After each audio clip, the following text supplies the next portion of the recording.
Hello and welcome to episode 486 of the Mark and Me podcast. As always, I'm your host Mark. Now, this episode you're about to listen to has been a long time coming. I've been a fan of this band for many, many years, and it's a band that is no lie to me. I've wanted on this podcast since I've launched. This band went away for a while, but they are truly one of the best British bands out there. So it brings me great joy to announce that on today's episode, I'm joined by Becca and Will from the incredible band Marmozets. That intro will be coming up in just a couple of minutes' time. But before we do, let's quickly touch base and talk about the last episode. I was joined by Lily Hopkins from the Meths. A great interview, it did great numbers, and my God, thank you so much to all the new listeners, all the people that checked out the podcast, and most importantly, all of you that took the time to share the episode. This is what I ask on each and every episode of Mark and Me, so when I see it happen, it means the world. But my God, today's interview has been a long wait, but every moment of it was worth it. So let's get to it. Here's me and Becca and Will from Marmozets.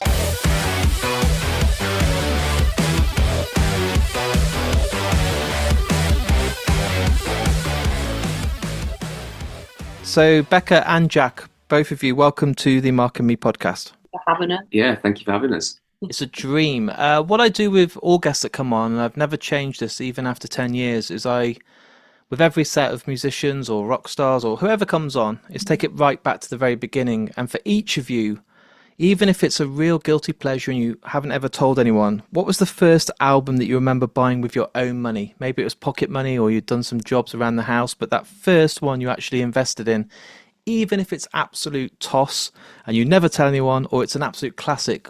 Let's be honest now, what was that first one for each of you? Becca, do you want to start and see where the truth is going to be?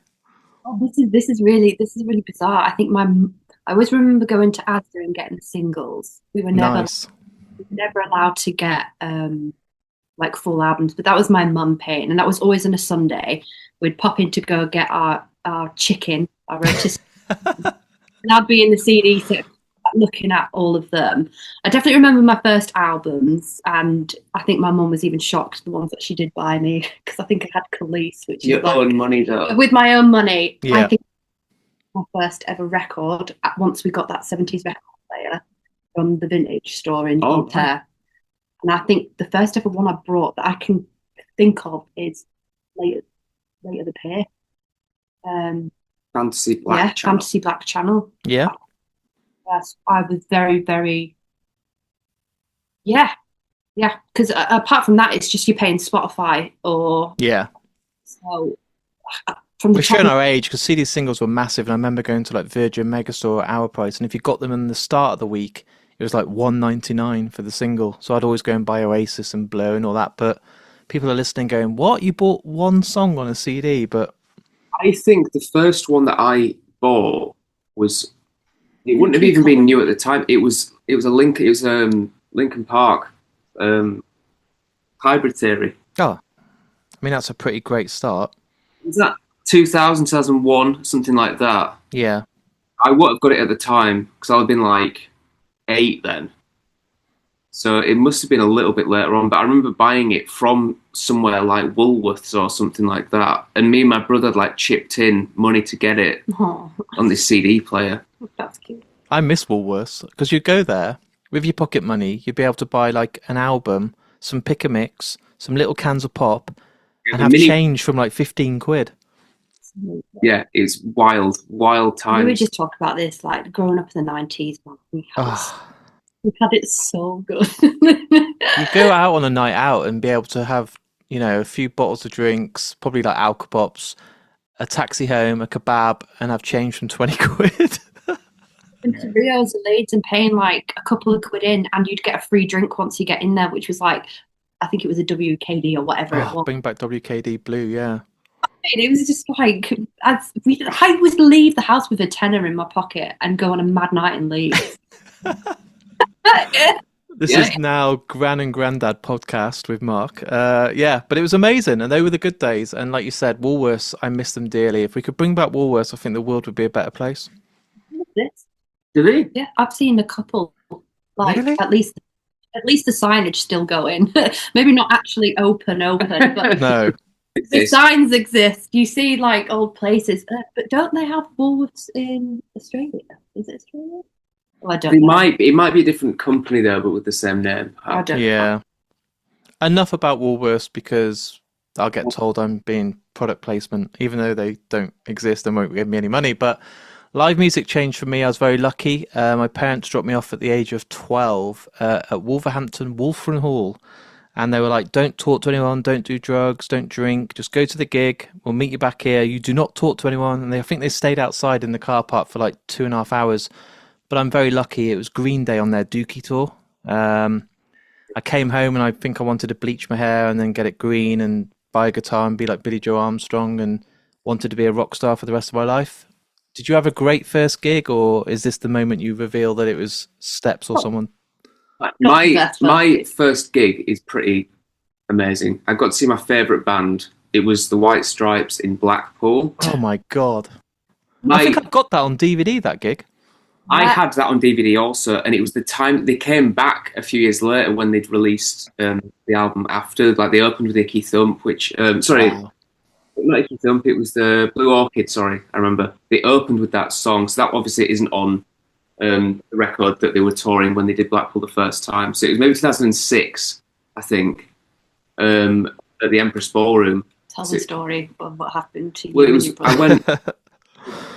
And Dad, me and my brother, and we were obviously like kids, so we were at the back of the room, and he has famously, he still does now, he has techs, like Jack White has like techs that dress really smart suits, and they're wearing like a full black suit with like a red tie and a trilby on. And I remember the merch people walking around with like, you know, like when you watch the movie in the cinema, we used to stop the film halfway through and bring out like the confection. Oh, with like on like a box that carry with like a sort of a harness on. Exactly. So they came out like that with like badges and t-shirts. They're walking around the venue like that. And this guy who I'm presuming he was a tech of some sort. He was with the band obviously, but he was like walking around the room maybe just to get sound and levels and stuff or whatever, or just have a listen. And he saw me and Will, and he was like, there's some space in the balcony if you want to go up there, because I can see that you're struggling to see. And my mum and dad were like, yeah. So we went up onto the balcony on the right-hand side, so like stage left. And it was absolutely amazing. But there was a bit where they went off stage and played an acoustic set, like sort of in the crowd, but it was actually on a little stage set up underneath the balcony we were on. Unbelievable. We couldn't see them then. We could just hear it. We're like above them. And they went back out on stage. Yeah, it was I mean, it was literally from that moment I was like, I need to learn how to play guitar. I want to be in a band, and I was like obsessed. I love that you had that. Mine was so different. I was going to say, I think after I'm nearly at 500 episodes, like as a first gig, I don't know how you'll ever top that. It's like you going, oh yeah, I saw Led Zeppelin. You know, it's insane. That was my second gig, was the Raconteurs in Manchester. Obviously, I was a kid, so we didn't go often. But it was more like my dad's, my uncle especially, went to gigs a lot. My dad goes to Download Festival every year. Yeah. Avid gig goers, so I was sort of like brought in on that, really, which I'm very thankful for, because it did completely blow my brain, as you can imagine. But he's like, there's guys at work in Skips that work with a guy called Chris that's in his late 70s, and he saw like, you know, Led Zeppelin in Bradford and Sex. Oh God. All these bands that you don't, it's almost like you can't imagine actually them playing in a live scenario. Like obviously it doesn't exist, it's just this made up memory. Do you know what I mean? But he's still got the tickets for it, and like, you know, it's pretty wild. But I'm quite happy with my first gig. Very lucky. I thought Green Day was good, but you've just completely trumped all over mine. You're like, fucking Green Day, wait for this. Jack White in the flesh playing an acoustic by my feet. It's just amazing. I just think that was his absolute plan and destiny to be there and to be that inspired, because I know for a fact after that, when we met Jack, all he did was play guitar. All he did every day, come back from school and play guitar and play guitar and play guitar. And he would make his brother play drums and like do White Stripes. Make him put a wig on and like, that's how I've always known him. So it's just like, it gives me goosebumps still when he tells that story, because it's obviously such a huge thing for me. It was completely different. I got invited by a school friend that I wasn't really friends with. And I'm not sure how this even happened, but she invited me to come to this concert. I reckon she probably asked a bunch of people, no one wanted to go, but I said yeah. And it was to go to Manchester Arena to go watch McFly. And I didn't know anything about this band. And I remember absolutely being terrified because it was just, it was the first time going away without my parents, and I was staying over at her house that night as well. And they lived like literally right next to where the brown cow was. Can you remember that house? Oh, yeah, They lived there. And I remember just being quite insecure about the whole thing because I didn't really know this girl, but I was like, I'm going to a concert for free. Like, this is amazing. So, Mum brought us like these crazy lights and stuff like that. And I just remember I couldn't even focus on the band because I was just so overwhelmed by the thousands and thousands of people. And like we were in the middle and it was like sat on seats and I didn't know whether to stand up. I was just too overwhelmed. It was just so noisy and crazy. And I remember, I think it was Dougie or one of them coming out naked at one point, and I was like, and all he had was his like guitar, like I think just like hiding his private parts. And I'm just like, where the hell am I? This is like the weirdest thing I must have only been about 12 or 13, maybe. Wow. But yeah, that was like the weirdest thing ever, because I was like, I felt so out of place because I was like the only one that didn't know any of the lyrics, didn't know like any of the songs really, and it was such a show. Like they had all sorts of stuff going on. Yeah, that was a crazy one. So to try and obviously in the time we've got sum up the whole career of Marmozets, what I love to do is obviously when you guys started writing your debut album, The Weird and the Wonderful, did you ever have any kind of, and I know we're taking it back sort of 12 years now, but did you ever have any expectations, or did you just go into that session with Larry and just kind of, because it's your debut, you want to leave your mark on the industry, you can never redo your debut album again, but did you have any expectations, or did you just go in there and not even understand the industry as it is without hindsight? Did you just kind of have fun and just want to record something you were proud of and not have any kind of anticipation of how it would be successful or how it would be seen by the industry? We were like so excited, but again we'd done a lot of shows and stuff, and we were actually, Larry kind of, who's obviously one of our dear friends now, he's the guitarist in 100 Reasons. He was starting out doing production stuff and he had his eye on us, basically he'd heard of us and he was like, I could do something really fun with these guys, I think. So he got us to support 100 Reasons at Banquet Records. And probably hard work for him at the same time. Yeah, absolutely. And it was sort of just like a really brief like meet and greet thing, and then he was like, let's go to Brixton, we'll do a couple of songs. We recorded Move, Shake, Hide and Why Do You Hate Me? His energy matched us, which was perfect. Which were obviously, they were obviously the two sort of main singles from that record, really, besides Captivate You, the two heavier ones. And we got this like completely new thing, because we'd written those songs just with the, the five of us in a room. And we had this rough sort of sketchy demo, and he'd like sort of restructured the song, and we were sort of like listening back, because everything before that was completely chaotic music. It was just nuts, and it kind of worked in our favour. It kind of got us seen and a bit, you know what I mean? There was something a bit different about us because we had so many influences from so many different parts. We're so balled up, like fireworks. It was crazy. I'm quite amazed that we even did what we did, because the amount of energy and chaos and creativity and talent at the same time that I think we all brought individually. And yeah, man, it's so much more refined now. Yeah, well, this thing, so we think so anyway. Yeah. We were structuring these songs and we were hearing our songs back in such a different way, and we were instantly like, this feels really, the songs sound quite posh now in a way. It's like it all makes sense. He was making sense of what we were probably trying to portray the whole time but couldn't, just because he's got 20 years on us in terms of experience in the industry or whatever. And then we went into Castleford to do the record, and the studio there was brilliant. It was just completely wild. Like, we didn't expect anything. Obviously, we just signed to Roadrunner, but we were still playing like small gigs. We were doing like the odd tour here and there, and kind of getting the odd review in like Kerrang or Rock Sound or Big Cheese at the time, and that was kind of it. And then we signed, and then everything seemed to just happen quite quickly. And the reviews, rather than just being like our mums and dads after gigs going, "You guys were awesome," it was like Tom Ilott. I remember being the first one. He came up from London. He worked for Punktastic, like an online blog thing. Yeah. He came up from London to watch us play live, and we're like, "Whoa, he's from London." This is the big time. Leeds to watch us play, and we just started seeing, and then we met our managers, and they're coming up. It was just we will crazy. never forget. They were like, "Don't go to London. Try and do it. Wait till you get asked to go to London," and that's what we held on to. Yeah.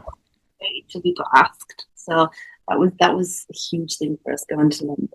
Then going to New York, and then going to Japan, and then it was just like it escalated so quickly with no time to breathe, no time to really think, on top of all the rubbish and chaos that we already had in our lives going on. Yeah, it was very much just like, you've done your album, great, now you're going to tour. We did like 200 gigs or something in 2015 or something. Yeah, we survived it.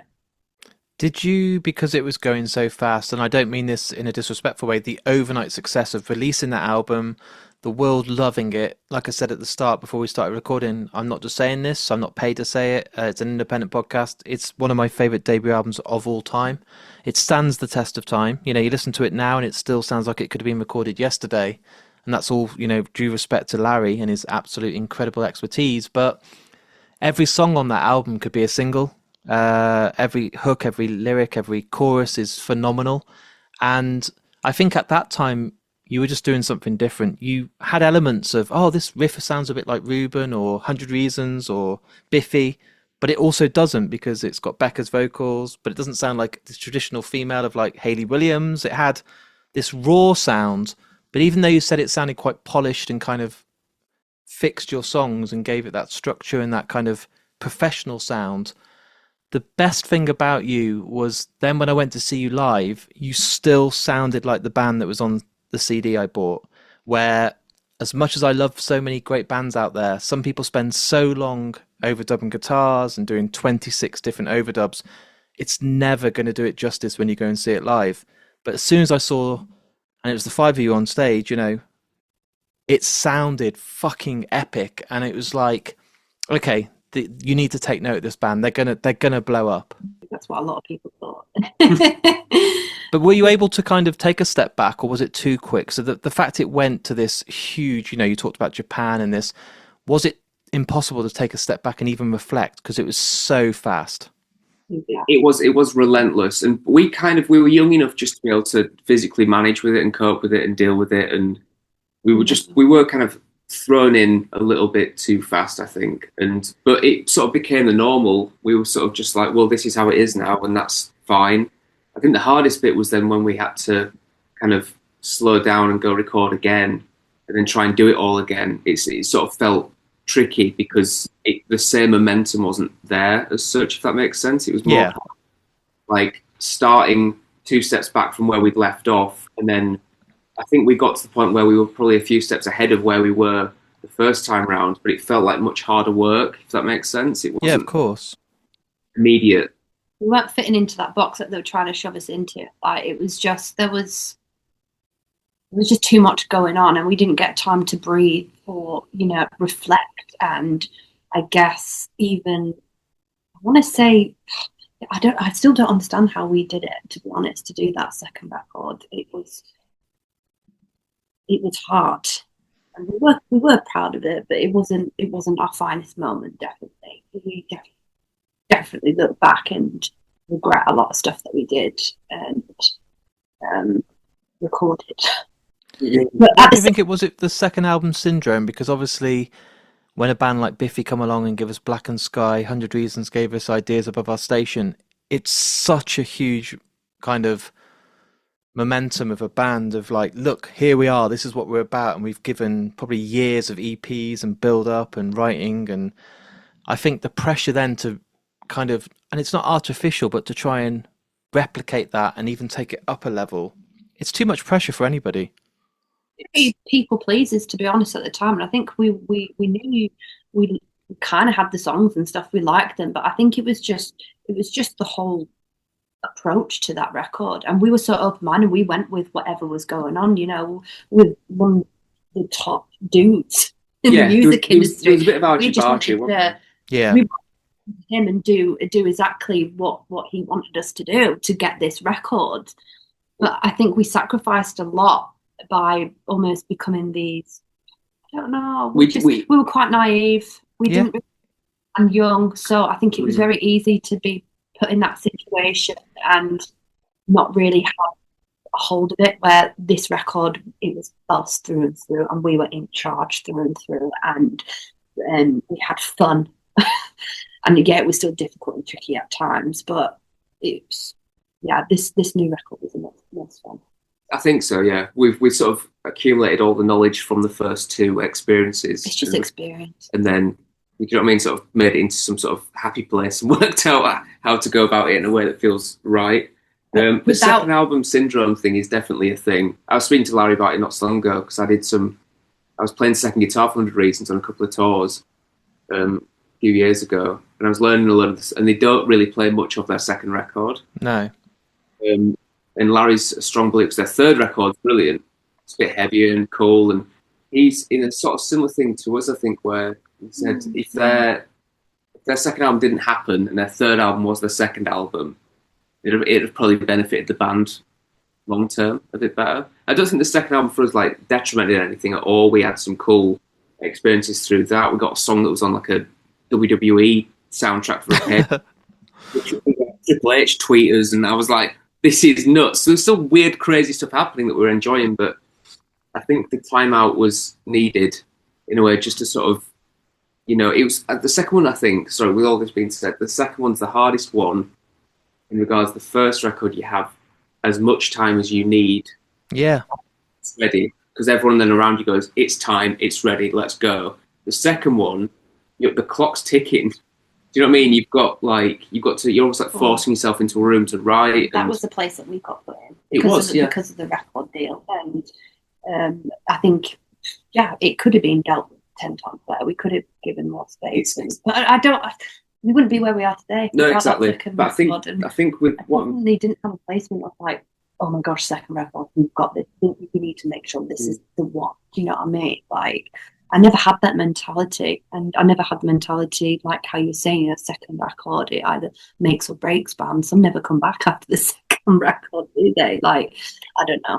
I don't think listeners out there, and it's not belittling the audiences, but I don't think they understand. They feel like, oh, you've made a great first album, you've got loads of money now. This is how they see it. You can go and sit in a studio, take as long as you want, have beers, party every night, and you've got all this kind of room to breathe and write the songs, and now you should because you're successful and you've gone out there. It's like you said, the time constraint must kind of make it feel a bit like work with the pressure. Like, Becca, you need to get those lyrics finished. We've only got 2 more days, and you must be like, but I used to have ages to write lyrics, and I could get pens and paper and notebooks and write what I really felt. If I'm forcing it out, it's not authentic anymore.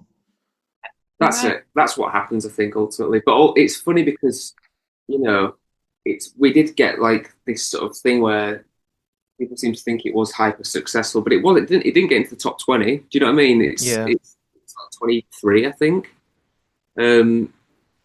What was it, 25 even? But it's in.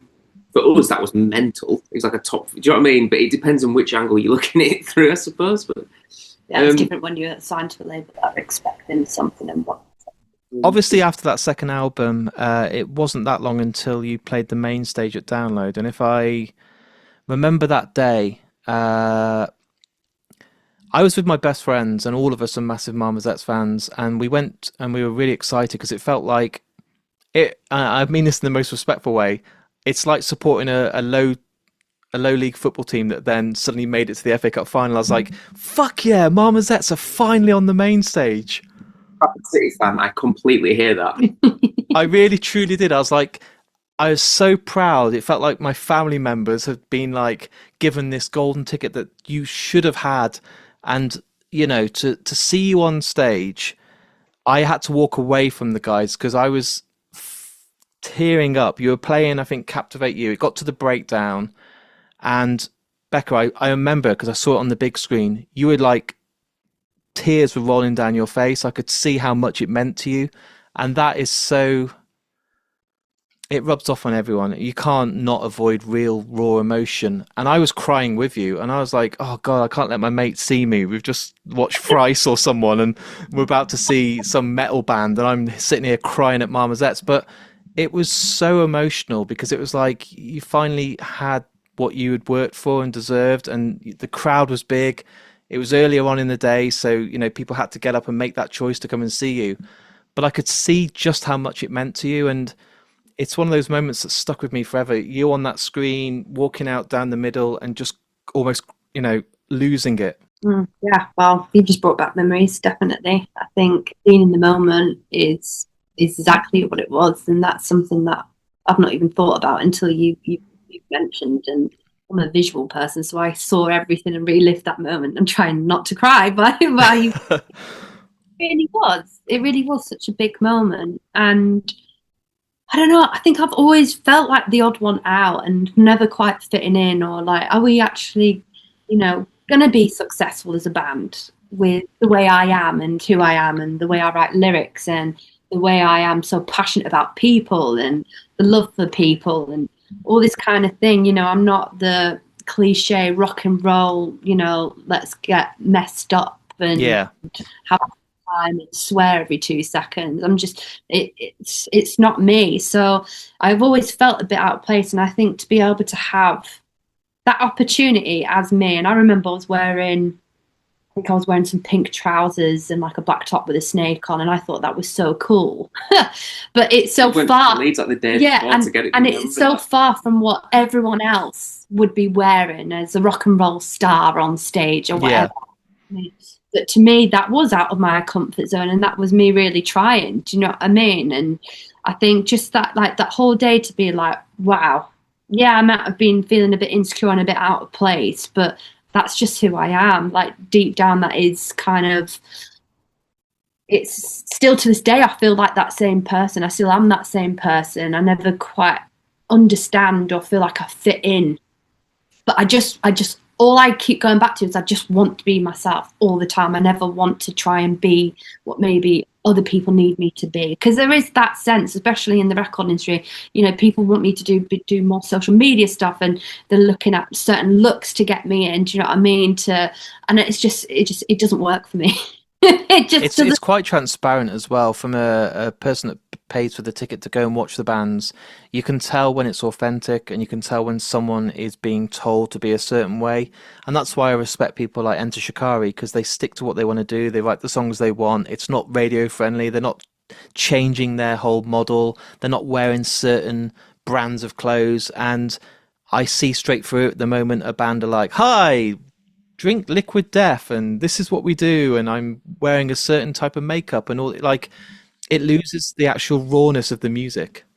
No, you're right, and some people do love that side of things at the same time, and it works. But yeah, I think, like, just as you explained, I think I just had a moment definitely on stage where I was just like, as if we've made it here. Yeah, it's going to make this year even more special that we get to go back and do that. It's going to be incredible. And it's not that long away. I was just thinking the other day, I was doing some press forms. I was like, oh, fuck, like downloads literally next month now. Yeah, I know, we're in May, so we can say next month, which is well exciting. It is pretty wild. We've we're starting rehearsals like on Sunday, aren't we? We've had barely any time. We've been working like maniacs. So it's so funny. We're like, right, band practice and, trying to figure out a set list. Holding down jobs and doing all this is a bit tricky, as well as parents, but we're loving it, and we're just trying our bloody hardest. No, it's absolutely unbelievable. And let's talk about the new album. So 8 years away is quite a long time. In that time, obviously, you've got married, had a child. Was there a moment during this 8 years, because you never announced like an official statement from Marmozets, like we're going on hiatus or we've split up, and there was always this kind of little bit of crumbs being left. Like I'd go on Instagram and see like a picture of a guitar cab, and I was like, oh fuck, like they've not called it a day. There's something brewing. And obviously, like you said, you were still playing Guitar Jack and going on tour with 100 Reasons. I saw you, I think, at Rock City, and you were still actively performing. But was there a moment when you guys had felt after that second album, let's hang up the mic, let's call it a day, and let's concentrate on everything else in life, like raising a family and being humans again. Like, let's get qualifications, let's go back and, try and make something of ourselves and be a real help in society. Like, that's literally, I was thinking about being a midwife, and I did a horticulture course, and I was just trying to find my place, and I kept saying no to the band, being a mother, and I think finding this wellness again and just doing normal crap like paying rent and working and going to the park all the time and going and getting the groceries. I fell in love with just living that life. And I probably tried to quit the band about 100 times and then but Jack just kept going, nah, this is our talent. This is what we're good at. We need to keep going. And we kept writing the whole time during them 8 years. Like, we just kept writing, and I would do it. Yeah, it was not really wanting to do it at times. It was just finding the right timing for it all, I think, because it was hard. Initially, the stop was we won't go too deeply into it, but it was very, very abrupt for us because we obviously found out we're having a kid. Yeah. We just got out of the deal with Roadrunner, and we were looking at new labels and stuff at that point, and it all happened in like the same time. And they were like, right, well, we kind of, for obvious reasons. No, didn't we? Well, I mean, it makes sense in a way. It was hard for us, but it was basically like, well, I think we need to put all this on hold for a little bit then, because it's going to be kind of difficult to go get a record deal while you're pregnant at this point, which sounds a bit crazy, really, but I get it, and it was the best thing in the end, as much as that hurt at the time. But it did mean that we had to kind of just, like Becca says, just have a normal life, and we loved it because we never had that. We were 16 years old, quite a lot, up until we were sort of in our early to mid-20s, and then it was like, right, well, let's just figure out what we want to do next. And we kept writing, we kept persevering, we'd book band practices, we'd have like long stints where we'd book in quite regularly, and then we'd just stop for months and just not even speak to each other for weeks on end. And I was living in different places. It was all getting a bit sort of hard to pin everyone down, really. And we're family at the end of the day. And we're still family. Yeah. I think ultimately, like, the pin in it all coming back together was Josh was in Norfolk, like living down in Norwich. He moved back up to Bingley. Sam moved in with Josh, and they were back in Bingley together then. And we were like, okay, so we're in like spitting distance of each other. This means that we can try and have a go at this again, Again, me and Becca were carrying on writing, and then it changed. We sort of started sharing stuff with the boys, and then eventually started sharing stuff with the managers as well. And, just sort of tried to build it all back together again, sort of piece by piece. Yeah. And it just took years, basically. There was a lot of mending. There was a lot of mending. A lot of fixing to do, wasn't there? There really was. But then it was strange because at the same time we'd sent these songs over to our managers, and they were like, well, I reckon we could probably try and find a deal to see if we can record some of these songs because it's really good and it's worth doing. Obviously, there's still a fan base there online, and there's still people wanting to hear your stuff and see where you're at. And then before we knew it, we had like a record deal emailed to us that we had to like e-sign. Oh my god! It's so bizarre because the first time round we all went to London. We bought Parker pens in like King's Cross train station before going to Baker Street to the office and sign this record deal and pictures and all this. This time was an email. I did it on my phone, like on the train. It's not as fun, is it? It's not as Hollywood.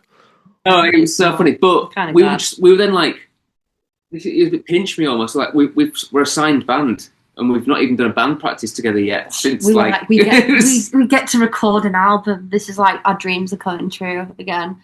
Like, we couldn't figure out another way of doing it without having to sign, because we just don't have the funds to put an album together and stuff. We didn't want to go do any GoFundMe type business stuff. Was there a fear, guys, because it had been so long? Like, it's not saying that you've forget how to learn to ride a bike, but even if I take 6 months off podcasting, I'd be like, oh fuck, like, how do I record again? Like, how do I actually get that confidence to speak to people? Like, I could easily lose it.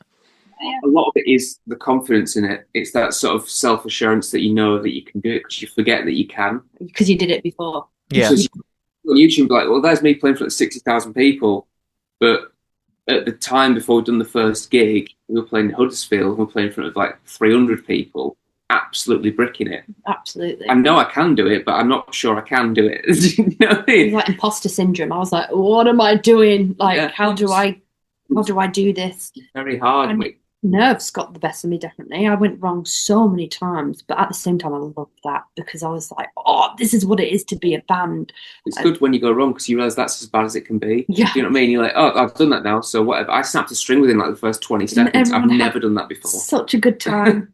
It was fun, and all our family were there, and they were just all like bewildered, and it was just beautiful. It was. I suppose as well, it kind of, with that time out and reflecting and learning about family and the morals and what actually matters in life, you probably will never ever take anything within the music industry or every gig, every signing, everyone that buys your album for granted.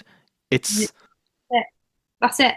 We have such a passion now for it and to do it right and to give it our all in a way that was so different. Like, we were so lucky to have what we experienced as kids. Definitely, so many people like, what's it like? And people just have this idea of it. Do you know what I mean? And I love explaining like the reality of it to people. But to be able to get the chance to do it again has been pretty unreal. And we just want to do it so right, on our terms, and it just be the best lives we've ever lived. And this band being the train for it, because this band's brought our family back together. It's not the band's done more than I can. I have to really now focus on the positives, because there is so many positives of this happening, as scary as it still is.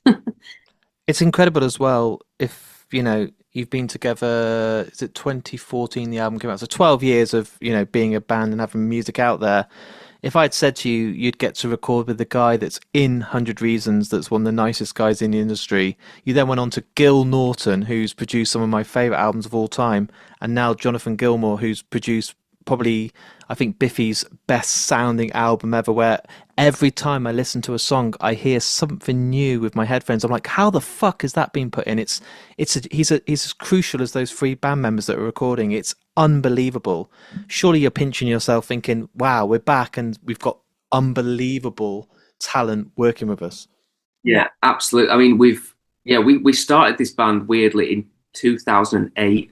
Wow, I didn't realise it was that long. Yeah, we were like proper babies in school, and we did school competitions, and it's weird actually thinking about this. We did this school competition. This all ties in. Yeah. We did this school competition called Music for Youth, and you go through different heats. It's like a big battle of the bands kind of thing. Yeah. And long story short, we ended up winning it, and we played the Albert Hall in London. That was in 2009, I think, wasn't it? And there was a guy there with dreads, and he was like, my mate's in a band and he'd love you guys. And I was like, who? Me and Will were like avid MTV2 watchers of this. Like me all the time. And he's like, oh, my mate, he's called Larry, he plays a band called 100 Reasons, and he's going to start recording bands and stuff like that, and he'd be really cool for you guys. We were kids at this time. And then I, weirdly, when I was doing the session work with them, I met him again. This guy came down to the gigs, like, do you remember me? And I was like, no way. He didn't have dreadlocks, so he saved them all up. So it was because of him then talking to Larry, and then he told. So Larry, he was on this like pedestal already going into the first album because we'd heard about him. Do you know what I mean? It was weird. Of course.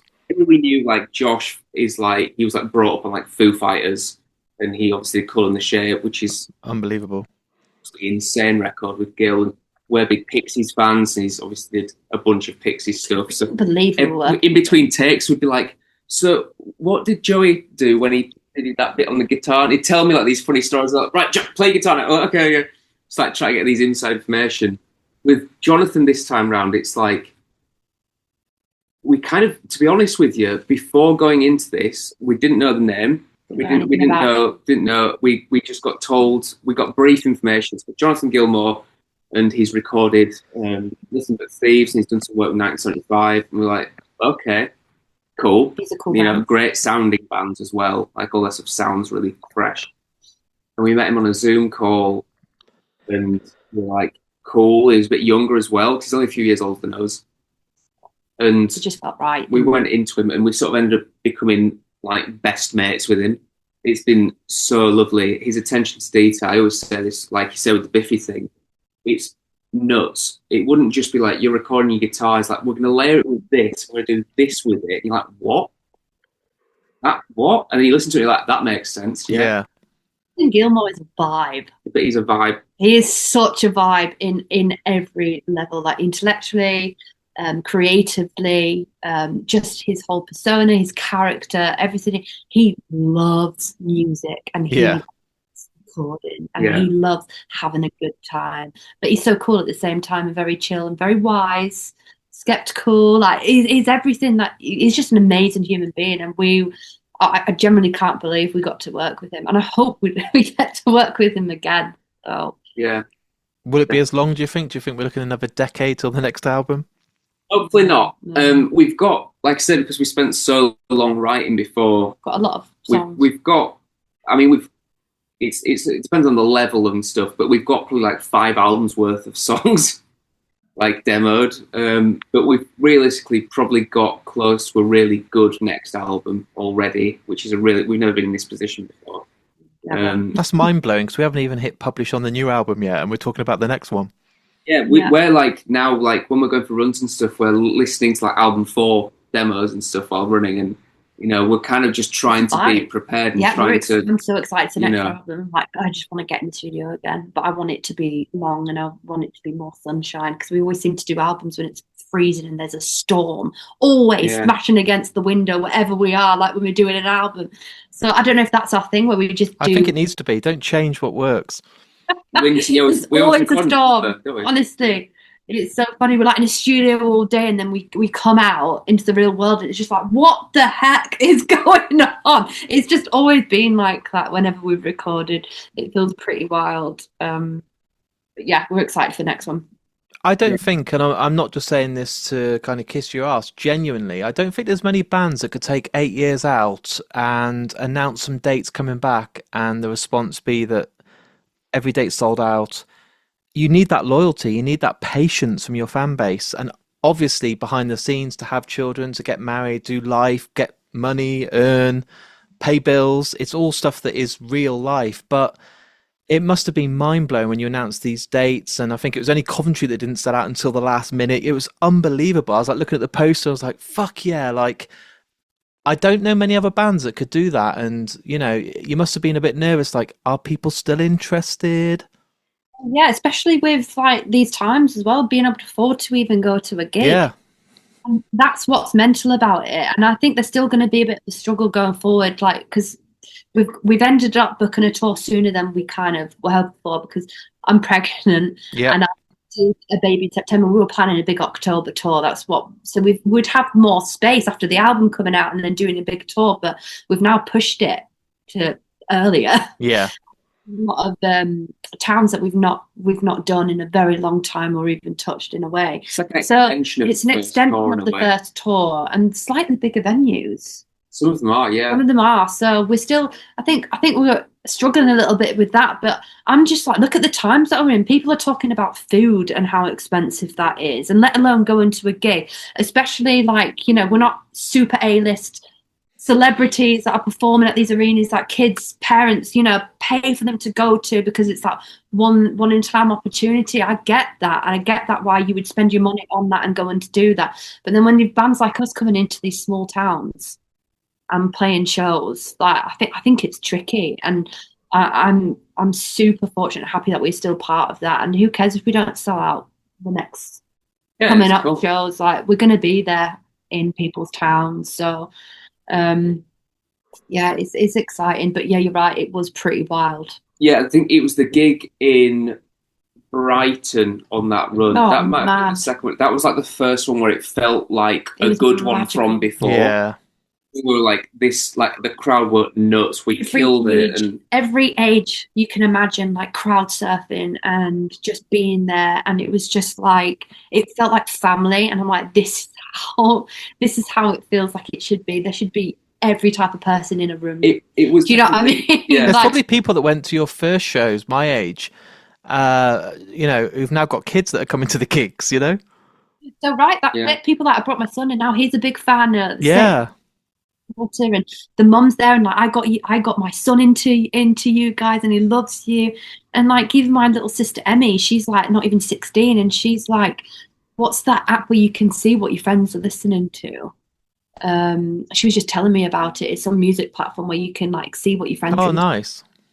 I can't remember what it's called. But she just showed me that the other day, and she's like, my friends are listening to you and they think you're good. And I'm like, what? Like, these are like teeny bots. Do you know what I mean? Like, what? They like our music? Like, that feels cool.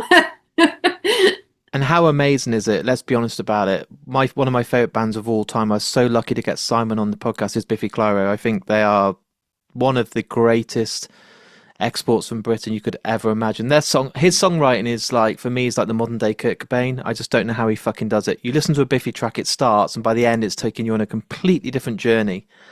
That gig at Finsbury Park with Don Broco, who are going to be absolutely unbelievable, and you guys. I'm pinching myself at the gig of a lifetime. You're going on the stage on that day.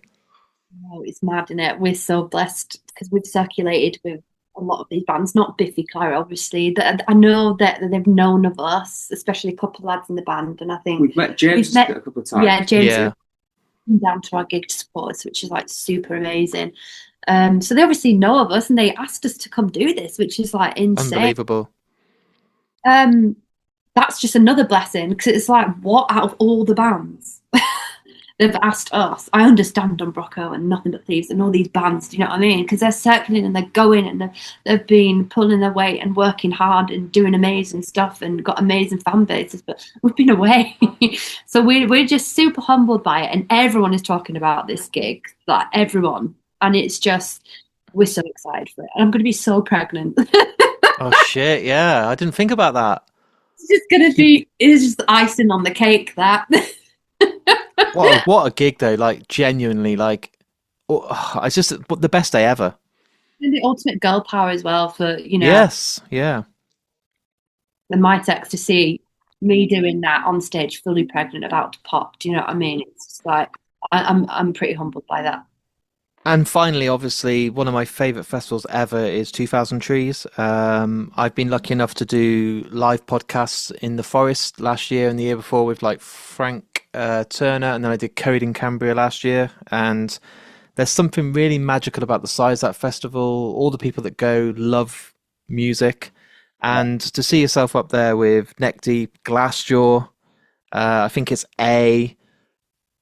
is it High Vis on your day? I can't remember the exact lineup, but your name's right up there, just next to Glassjaw. It's fucking unbelievable. I mean, again, pregnant as hell, but it's going to be unbelievable. Yeah, we love that festival. We've got a real soft spot for that festival, and I think a lot of people within the music industry, especially at our level of bands, and obviously bigger, really love that festival. I remember going there, and there was Young Guns guy, I think it was a bassist, he like had his own food truck there, and it was just like, this hot dogs. Yeah, and I'm like, this is so sick, like, and it's just a good catch up, and it feels really family orientated as well. Yeah, like type thing. I remember getting pulled by there was like tractors turning up and pulling us through that festival, and I was just like quite DIY and just fun. We also got to the weird Who thing. did we play before? The last time we did it, oh my goodness. we were like main support for at the drive-in. unreal. So and then we were playing it towards the end of the set, and I looked over my left shoulder, and Cedric was stood side. Oh my god! Wearing this like jumpsuit that probably fit him quite well, sort of 20 years ago, maybe. But honestly, and, mate, we came off. We were like, that was sick. Really enjoyed it. And he came over to Becca, and he was like, "You're amazing." And we're like, Becca's like, "You're amazing." It's like, at the Drive Mars Vault, like two of our favorite bands ever. And we're like, dude, and I was like, can I get a picture of you both? He's like, sure, man. He was so cool. He was so lovely. Oh man, I want that on like a t-shirt. Just, you're amazing, Cedric. Yeah, it was so surreal. So, it's one of those, it's just such a great festival. That's what I love about festivals. You just never know who you're going to see or who's going to be there. Like, I remember, I've got a funny memory of being at Download and Fozzy were playing, which is Chris Jericho. Yeah. He like walked past me backstage, and he's just like the biggest man I've ever seen. He was so wide. I was like, he's an actual wrestler. Like, Yeah, he could pick me up and throw me through a window. yeah, man. Yeah, it's crazy. It's just so good being outside, isn't it? It is. Honestly, being outside and listening to music, I don't think it gets better than that. It doesn't. A hot sunny day, 2,000 trees, all download, list like band after band, and the lineups are insane this year. It looks like one of those ones where you copy and paste your favorite bands on the poster. It doesn't feel real. I'm like, how the fuck are, like, for me, like Bush are playing and all these great bands I grew up with. I'm like, what? I think the next couple of years in this industry, we're going to see some pretty incredible things. Yeah. Pretty incredible. There's such a fight and a desire again for real raw music. Yeah. And that's what people want to hear as well, because life's pretty crazy, but in a good way, and because it's revolting people to like really, you know, almost like get to the roots and pull them out type vibe. So true. Are you both hand on heart, honest moment? Are you nervous? I know you've done the gigs last. Was it the end of last year or was it this year? When was your small shows that you sold out? Was that earlier this year? January. We did like December and January. Yeah. As the That run. was it. Yeah. So it felt like last year, but it is, and that is this year as well. Mm-hmm. Oh, yeah, we've definitely got a better idea. I think now that we're past the super nervous, anxious like gigs that we, you know, our first gigs coming back, we're now in a better place where we can look back a little bit and be like, oh, let's do that because fans want that, and there's a bit more of a relaxed approach towards it, and we're obviously super excited to do new songs that no one's heard yet. So maybe making a set list must be hard work. I asked this to Simon Neil. Obviously they've got like 10 albums and 200 songs, but it's not something we fly by. It's something that we do really heavily think on, and yeah, at the same time, like the amount of times that we go in and even like just rehearsing a set that you've originally put together, it just doesn't quite gel or work, so things start getting changed, and that's how it is. It's just how it is. It's about what feels right for us and what excites us going into each song. Like there has to be that moment of excitement and like, I don't know, like a coolness. We want to feel good when we're doing it. So of course. Yeah, I think it's festivals are different, I suppose, to like obviously the shows we've got in the time limit. It's yeah, like... the time limit, obviously. Yeah, I think in June when we're doing the run there, we're going to try and obviously load up with more newer stuff and like stuff that we've not played yet as well, just to sort of get a vibe and, you know, sort of test the waters a little bit. And then when it comes to festivals, that's often a lot easier to kind of figure out because it's predominantly going to be like singles or like heavy hitting, you know, album tracks that have got the bigger numbers on. Spotify is probably the way we judge it a lot of the time for stuff like that, is just figure out what people are actually listening to. And you know what I mean? It sort of feels like that's a way of being able to please more, but still enjoy it yourself, you know. Yeah, that's it. I think we are just going to still opt for what we think is great. We're the band at the end of the day. There are songs and we want exactly the best show possible. So, yeah. My final question for you guys today, and normally I have one-on-one interviews, so this could be a moment that you two need to have a fight and decide, but every episode of Mark and Me is different because even at 500 episodes almost, when I've done an interview, I ask the guest on the spot to pick a song that means a lot to them personally, not a Marmozets song, a song that you love. And I ask this because I'm not going to give you time to come back to me in a week or tomorrow or a month's time. On the spot, what is a song that means a lot to you? And then what I'll do is when this interview is all edited and ready for the world to listen to, it plays as the outro music on the episode. So every episode is different, even though it's nearly 500. So you can either agree or we'll let you two have rock, paper, scissors or whatever you want to do. But is there a song that means a lot that you think would be the perfect outro music today from Marmozets and Mark and Me? Yeah. Yeah. We'd go for You Got Good Taste. Yeah. We both. What's the reason? By the Cramps. It was our first dance song. Oh, that's beautiful. And it's just brings back a lot of happy memories for us. It's not a traditional first dance song by any means. It's garage rock. But we kind of used to just stay up late with my mum and dad, didn't we, a lot, and just drink loads of wine and smoke loads of cigs in the living room. It was revolting, and we just get up and dance around, and we listened to the that Smell of Female like live record over and over and over. We became like obsessed with it, and it's our soundtrack. Still obsessed. It is just like our sort of soundtrack through life, really. But that song in particular is. I love the fact that when I was asking it, and the listeners won't know this, but I could see your face, both of you, without even communicating to each other. You were both like, "This is the song." Like I could just tell both of you were going to be on the same page. It's not like, no, I don't want that. I want this. Well, we stick. We're good at sticking with things. No, I appreciate it, and for I just want to say genuinely from the bottom of my heart a massive thank you for coming on the podcast, because as you can tell, I'm a genuine fan. I'm the person that bought the t-shirts, the tickets, and I'm so proud of you guys. And just to see you back, and those posters with you at Biffy, at Finsbury Park, at the festivals like Download, at 2000 Trees, there is no one that deserves the limelight again as much as you guys. You are one of the hardest working bands back in the day, doing that many shows in a year and grinding it out and going through all the shit to get there. And it's so beautiful to see from this side that you're back. Thank you so much. That means a lot to us. And I did not expect this podcast to go like the way it has, and there to be so much life and love and reflection on who we are and what you do as well. So yeah, and we're even more excited for Finsbury Park now. Like, I don't know, I feel like that's the moment, and now I'm even more terrified. Don't have the baby then. That would be that would be the headlines of the paper. You've got to hold out. Absolutely. Got to hold out. Thank you, guys.